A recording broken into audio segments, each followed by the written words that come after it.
Halo semua, saya Adi Amurwanto. Dalam video ini saya akan menjelaskan tentang mutagenesis. Topik yang akan dibahas yaitu mutasi, akurasi replikasi, mutagen fisika, mutagen kimia, mutagenesis langsung, dan mutagenesis tidak langsung atau tak langsung. Mutagenesis merupakan proses di mana informasi genetik suatu organisme mengalami perubahan yang menghasilkan mutasi. Nah, bagian pertama kita akan sedikit menyinggung masalah mutasi. Mutasi adalah perubahan sekuen basa DNA permanen yang diwariskan. Mutasi terjadi baik melalui kesalahan spontan dalam replikasi DNA atau rekombinasi meiosis sebagai konsekuensi pengaruh yang merusak dari agen fisika atau kimia terhadap DNA. Mutasi yang paling sederhana adalah mutasi titik yang merubah satu basa tunggal. Perubahan ini bisa transisi yang merubah purin menjadi purin dan pirimidin menjadi pirimidin, atau transversi di mana purin menggantikan pirimidin atau sebaliknya. Efek fenotip dari mutasi bisa bermacam-macam. Jika mutasi terjadi pada bagian DNA yang tidak menyandi atau tidak untuk pengaturan, atau jika mutasi terjadi pada posisi basa ketiga dari kodon yang seringkali tidak memiliki efek terhadap asam amino yang digabungkan menjadi protein, maka mutasi yang demikian disebut mutasi diam atau silent mutation. Jika mutasi merubah asam amino pada produk gennya, maka mutasi ini disebut mutasi salah makna atau missense mutation, yang pengaruhnya bisa bervariasi, mulai dari tidak ada pengaruh sampai letal atau menyebabkan kematian, tergantung dari asam amino yang mengalami perubahan.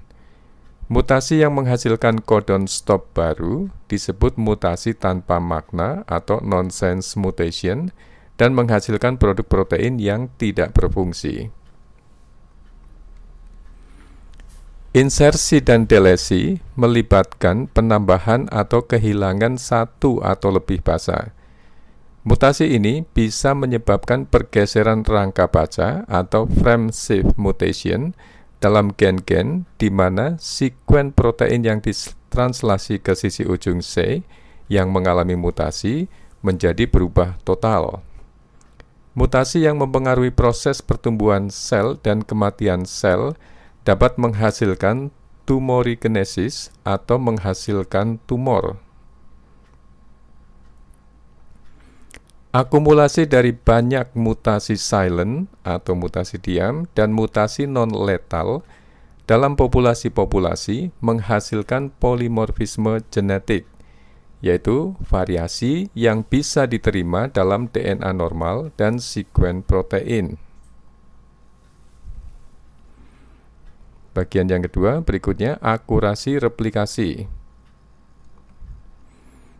Kecepatan kesalahan replikasi DNA lebih rendah daripada kecepatan kesalahan transkripsi, karena pentingnya menjaga arti pesan genetik dari generasi ke generasi.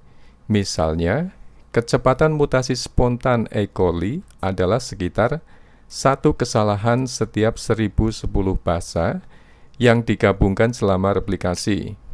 Hal ini disebabkan karena adanya bentuk tautomer minor dari basa yang telah merubah sifat pasangan basa. Kecepatan kesalahan diminimalkan dengan bermacam-macam mekanisme. Enzim DNA polimerase hanya akan menggabungkan nukleotida yang ada jika membentuk pasangan basa yang benar sesuai aturan Watson dan Crick dengan template atau cetakan nukleotida pada sisi aktifnya. Kesalahan yang kadang terjadi dideteksi dengan pengecekan pasangan basa atau proofreading arah 35 oleh aktivitas eksonuklease yang merupakan fungsi lain dari polimerase. Lihat gambar A. Nukleotida yang salah pasang dalam contoh ini, G, maka G akan dibuang dari ujung 3 sebelum penggabungan lebih lanjut sehingga polimerase bisa menyisipkan basa yang benar. Lihat gambar B. Perhatikan gambar A, guanosin trifosfat ditambahkan dengan melepas 2 fosfat menjadi virofosfat atau PPI. Pada gambar B, guanosin monofosfat dibuang oleh aktivitas 35 dari eksonuklease. Supaya proofreading eksonuklease bisa berlangsung dengan benar, eksonuklease harus bisa membedakan pasangan basa yang benar dan pasangan basa yang tidak benar. Beberapa nukleotida awal dari untai lagging atau discontinue karena peningkatan kecepatan mobilitas pasangan basa nampaknya tidak pernah benar dan tidak bisa dikoreksi. Tetapi bagian ini adalah ribonukleotida atau RNA, sehingga mereka selanjutnya bisa diidentifikasi sebagai materi yang tidak akurat dan diganti dengan DNA dan dikoreksi dari fragmen yang berdekatan. Kesalahan yang terlewat oleh proofreading diperbaiki dengan mekanisme perbaikan kesalahan pasangan basa.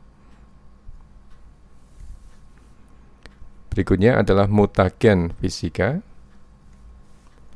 Absorpsi radiasi pengion berenergi tinggi seperti sinar X dan sinar gamma menyebabkan molekul target kehilangan elektron. Sebagai pengingat, radiasi pengion adalah radiasi yang bisa menyebabkan ionisasi atau menyebabkan atom atau molekul menjadi ion dengan menambahkan atau mengurangi partikel bermuatan seperti elektron. Elektron-elektron ini bisa menyebabkan perubahan kimia yang besar pada DNA, termasuk memutus untai dan merusak basa dan gula. Radiasi yang tidak menyebabkan ionisasi menyebabkan vibrasi molekul atau promosi elektron ke level energi yang lebih tinggi dalam molekul target. Hal ini bisa menyebabkan pembentukan ikatan kimia baru. Bentuk paling penting yang menyebabkan kerusakan DNA adalah cahaya UV atau ultraviolet yang menghasilkan dimer pirimidin dari basa pirimidin yang berdekatan. Berikutnya adalah mutagen kimia. Basa analog merupakan derivat basa normal yang merubah sifat pasangan basa dan dapat menyebabkan mutagenesis langsung. Sejumlah besar bahan kimia organik dan anorganik alami dan sintesis dapat bereaksi dengan DNA dan merubah sifat-sifatnya. Asam nitrat mendeaminasi sitosin menghasilkan urasil yang berpasangan dengan adenin dan menyebabkan transisi GC dan AT pada replikasi selanjutnya. Deaminasi adenin menjadi hipoksantin yang analog guanin menghasilkan transisi AT menjadi GC. Agen alkilasi seperti metilmetansulfonat, MMS, dan etil nitrosurea atau ENU, dan agen arilasi menghasilkan kerusakan yang biasanya harus diperbaiki untuk mencegah gangguan ke proses transkripsi dan replikasi. Pemrosesan kesalahan ini oleh sel bisa menyebabkan mutasi dengan mutagenesis tidak langsung. Interkalator menghasilkan mutasi insersi dan delesi. Interkalator adalah agen kimia yang menyisip di antara basa-basa. Etidium bromida yang biasa digunakan untuk pewarnaan DNA juga merupakan interkalator. Kebanyakan mutagen kimia adalah karsinogen dan menyebabkan kanker.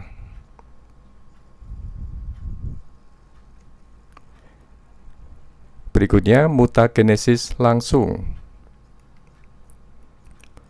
Mutagenesis langsung disebabkan karena adanya basa yang tidak diperbaiki yang stabil dengan sifat pasangan basa yang berubah dalam DNA.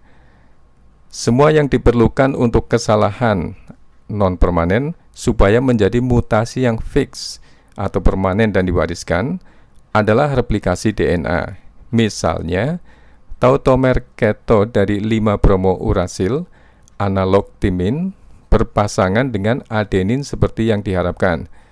Tetapi seringkali bentuk enol yang ada disebabkan karena sifat elektronegatif dari PR 5-bromourasil berpasangan dengan guanin. Setelah satu putaran replikasi, guanin disisipkan berpasangan dengan 5-bromourasil. Setelah putaran kedua dari replikasi sitosin akan dipasangkan dengan guanin. Ini sehingga mutasi menjadi fix atau tetap. Hasilnya adalah transisi AT menjadi GC. Perhatikan proses mutasinya. Nah, kita akan gunakan panah ini. Perhatikan, awalnya adalah A dengan T, A berpasangan dengan T, kemudian T digantikan oleh 5-bromourasil di sampingnya, berpasangan dengan A, kemudian pada di sebelahnya itu T diganti oleh 5-bromourasil. Kemudian pada replikasi berikutnya, bromourasil akan berpasangan dengan G. Kemudian template satunya normal, A dengan T. Kemudian berikutnya, kita lihat, pada replikasi berikutnya, mutasinya sudah menjadi fix. Dari awalnya AT, kemudian replikasi selanjutnya akan berubah menjadi GC. Jadi transisi AT menjadi GC. 8-okso DGTP secara alamiah merupakan derivatif DGTP yang dihasilkan dari oksidasi intraseluler. Dapat berpasangan dengan A dan jika digabungkan ke DNA menyebabkan transversi AT menjadi CG. Berikutnya adalah mutagenesis tak langsung. Beberapa kerusakan akibat mutagen kimia dan fisika diperbaiki dengan satu atau lebih mekanisme perbaikan DNA untuk mengembalikan struktur DNA ke asalnya yang tidak ada kesalahan sebelum kesalahan itu memasuki garpu replikasi. Kadang-kadang hal ini tidak mungkin dilakukan, misalnya ketika DNA mengalami kerusakan tepat di depan garpu replikasi yang sedang berjalan, maka kesalahan tidak sesuai untuk perbaikan rekombinasi. Hal ini bisa menyebabkan potensi gap letal pada unte anakan, sehingga dalam kasus ini, sel menghentikan sintesis DNA yang rusak.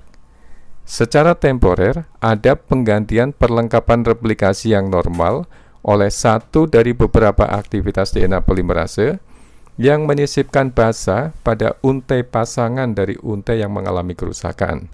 Setelah itu, replikasi yang normal dimulai lagi. Jadi, kerusakan atau kesalahan tidak dibuang atau diperbaiki, tapi ditoleransi, sehingga replikasi bisa tetap berjalan. Unte template bisa diperbaiki sebelum putaran replikasi berikutnya. Dalam beberapa kasus, sintesis DNA yang mengalami kerusakan tadi bisa akurat dan basa yang disisipkan benar. Tetapi sifat pasangan basa yang spesifik dari basa yang rusak seringkali hilang, sehingga basa yang salah dipasangkan hanya supaya replikasi bisa berjalan. Mutagenesis tidak langsung bisa memiliki sasaran atau targeted, atau jika mutasi terjadi hanya pada sisi yang salah, atau tidak memiliki sasaran atau untargeted, jika mutasi juga terjadi di tempat lain dalam genom. Jadi sekali lagi, mutagenesis tidak langsung itu bisa targeted, bisa untargeted. Targeted itu hanya pada sisi yang salah, untargeted di sisi lain dalam genom.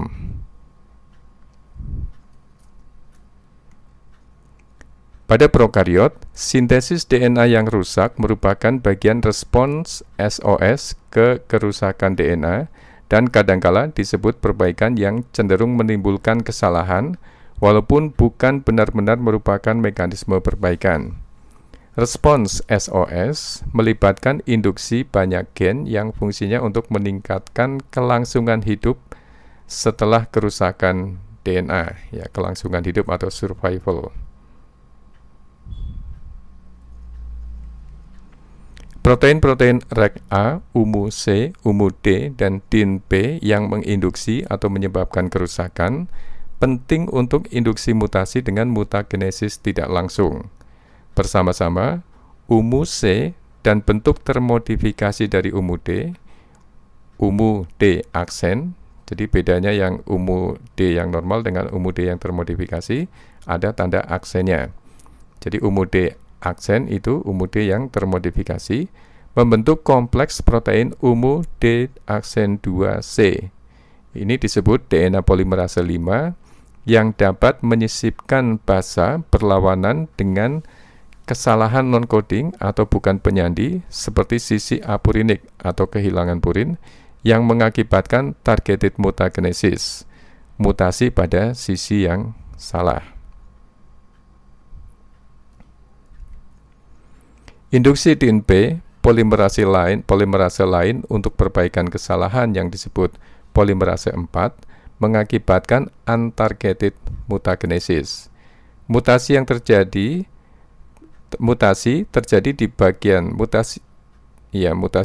di bagian lain dari genom. Untargeted mutagenesis bisa berguna dan merupakan respon spontan terhadap lingkungan yang merusak DNA untuk meningkatkan kecepatan mutasi dengan harapan menghasilkan strain yang lebih resisten yang bisa diseleksi untuk kelangsungan hidup atau survival.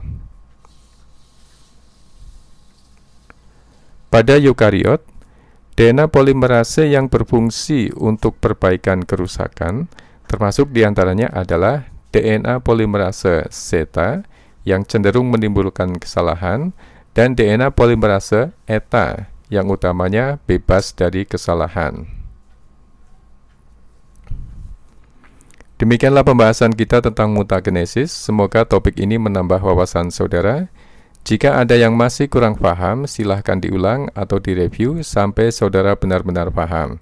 Silahkan beri masukan ke saya apabila ada kesalahan tulis atau lisan atau kesalahan informasi, atau komen di bawah untuk perbaikan pembelajaran yang akan datang. Komen saudara sangat bermanfaat bagi perkembangan channel ini. Jika saudara anggap video ini bermanfaat, silahkan share ke teman-teman saudara yang membutuhkannya. Tetap semangat dan fokus dalam belajar. Terima kasih.